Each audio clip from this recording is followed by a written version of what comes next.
Olá, eu sou a Priscila, professora de Ciências e Laboratório na Unidade de São José dos Campos.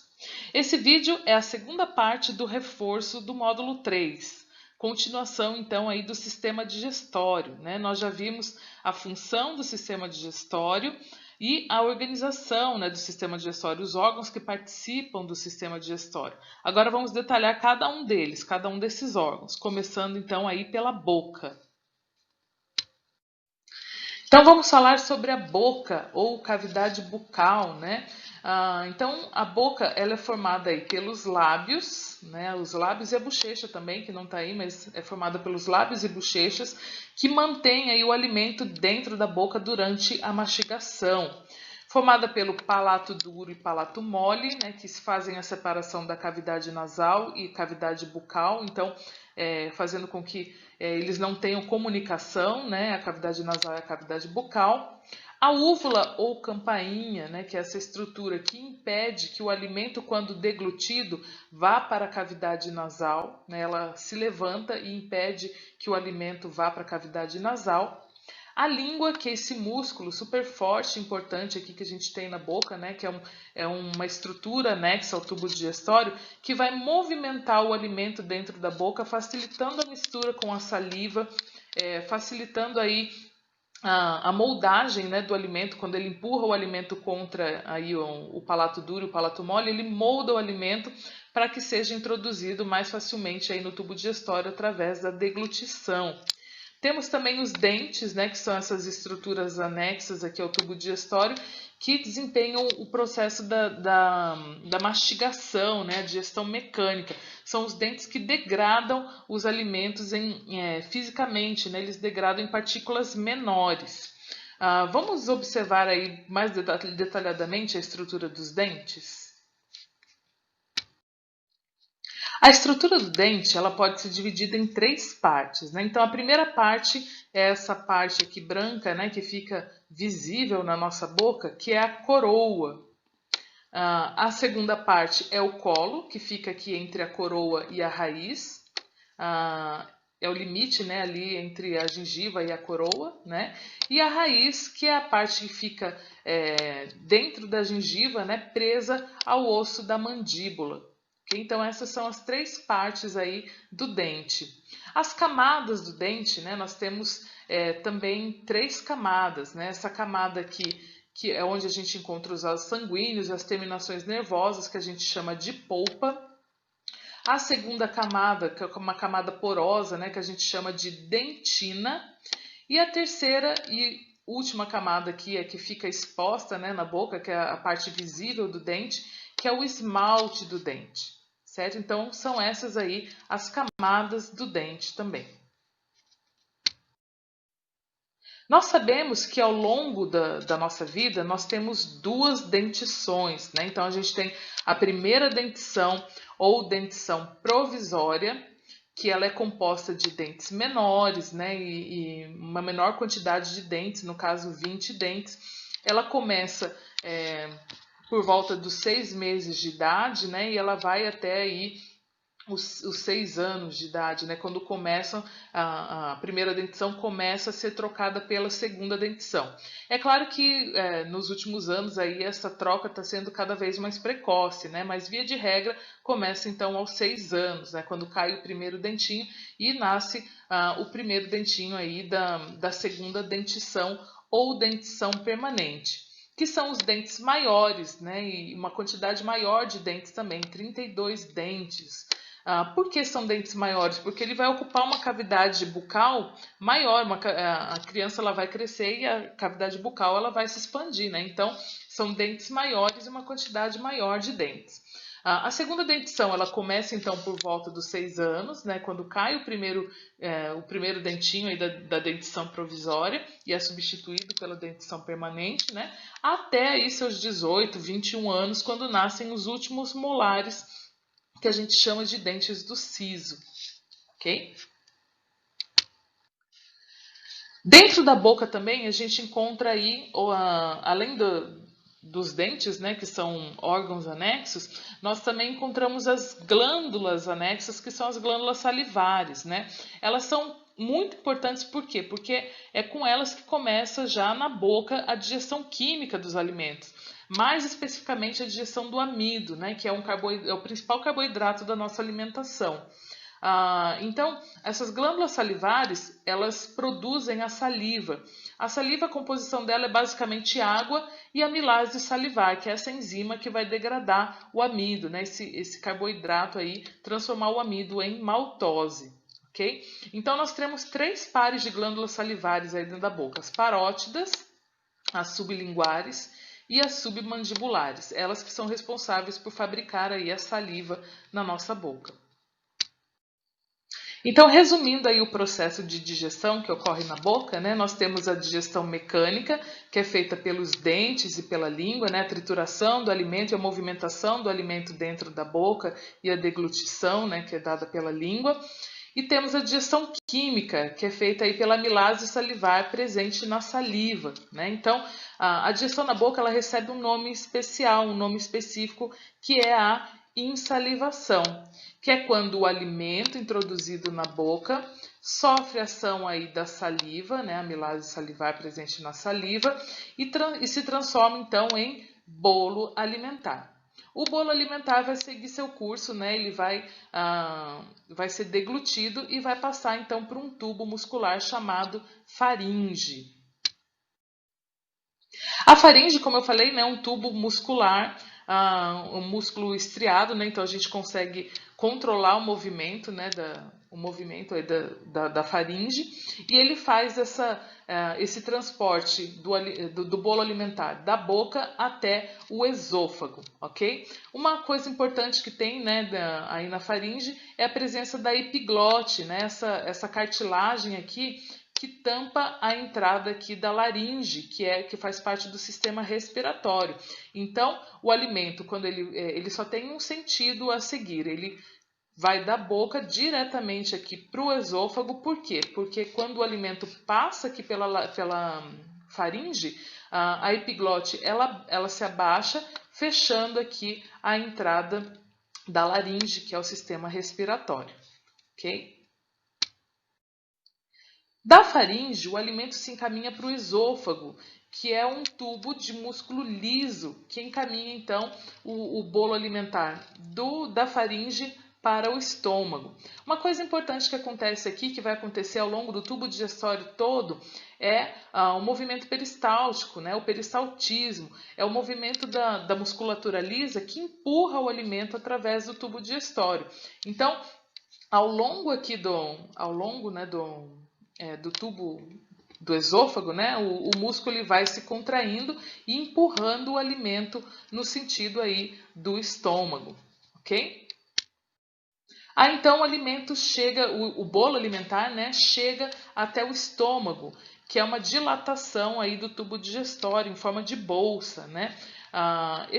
Essa bolsa ela tem uma válvula aqui na entrada chamada cárdia e uma válvula aqui na saída chamada piloro, responsável por manter todo o conteúdo interno aqui, né, do estômago dentro dele, ok?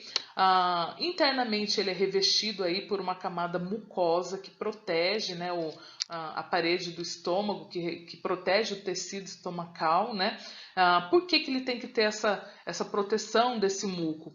Porque dentro do estômago nós temos aí o suco gástrico. E o suco gástrico, ele é composto por pepsina, que é uma enzima que digere proteína, pela renina, que digere especificamente a proteína do leite, e pelo ácido clorídrico, que é um ácido super forte. Okay? Esse ácido ele é capaz de corroer tecidos orgânicos, né? Então ele seria capaz de corroer a parede do estômago.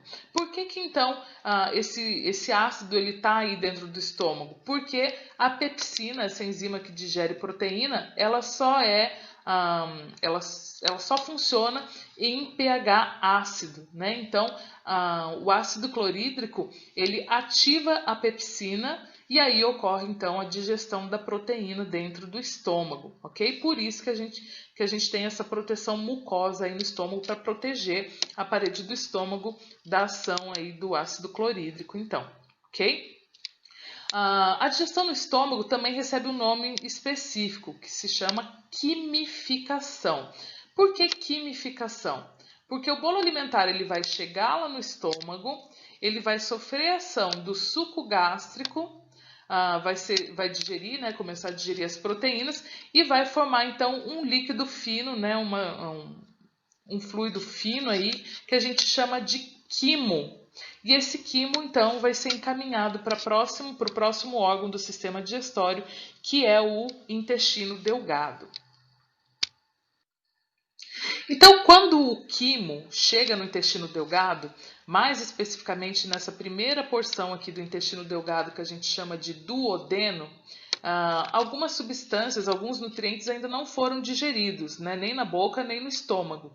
Então, eles vão acabar de ser digeridos aqui nessa primeira porção do intestino delgado, chamado duodeno, sob a ação de outros sucos digestivos. Okay? Então, começando aí pelo suco pancreático, produzido aqui por essa glândula mista chamada pâncreas, né?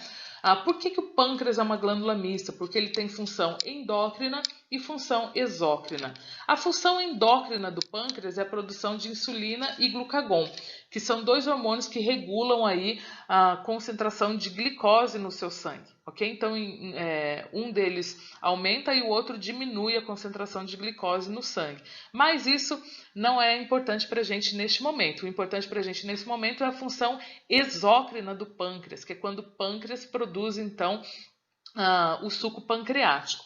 O suco pancreático ele é formado por água, amilase, que é uma enzima que degrada o amido, né, carboidratos, a tripsina, que é uma enzima que degrada proteína, lipase, que degrada lipídio, e o bicarbonato de sódio, que é um sal de caráter básico, né? Então, por que o bicarbonato de sódio está presente aqui no suco pancreático, se ele não é uma enzima, se ele não vai degradar nenhum nutriente, né? Ele está presente aqui por quê? Porque por ele ser um sal de caráter básico, quando ele entra em contato com o quimo, né, que vem do estômago, o quimo ele vem com pH muito ácido, né, por causa do ácido clorídrico, ele vem com pH muito ácido. Então, o bicarbonato de sódio, ele entra em contato com o quimo e neutraliza essa acidez, esse excesso de acidez do quimo. E, ao mesmo tempo, ele ativa essas outras enzimas aqui do suco pancreático que funcionam em meio neutro, né? Então, ele neutraliza a acidez do quimo e ativa as enzimas aí do suco pancreático, ok?